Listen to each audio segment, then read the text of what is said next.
Yo yo yo yo, what's up mga katoko? Panibagong araw, panibagong vlog na naman. Ako si Daryl, simpleng tao, pero may pangarap. At ngayon dahil boring nga sa bahay, ay naisipan ko pumunta sa tulay para mambato ng mga sasakyan.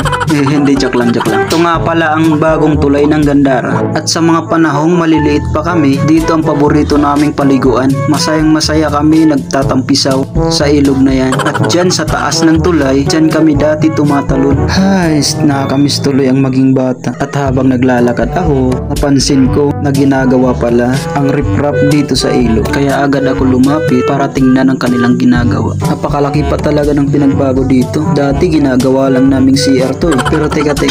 Nag-uusap si Foreman at ang kanyang mason. Pinaplano nila kung paano kukurakutin ang project na to. Joke lang por. May bakante ba kayo? Papasok sana ako eh. Kahit sahod na lang por, kahit wala ng trabaho. Pagkatapos, tumawid na ako ng tulay para pumunta ng peryahan. At sinama ko pala ang dalawang tuko na nakatambay sa tulay. Behave lang kayo ha, baka mapagkamalang kayong magnanakaw. At sa mga hindi pa nakakaalam, open na po ang peryahan. Pwede na kayo magperya at mag-rides dito. Kaya ano pang hinihintay nyo? Tara na, let's go! At siya nga pala, malapit na pala ang piyesta dito sa amin, sa Gandara, Samar. Sa mga kakilala at barkada ko dyan, pwede kayo pumunta ng bahay, pero magdala lang kayo ng pagkain, kahit sa akin na lang yung plato at kutsara. Joke lang.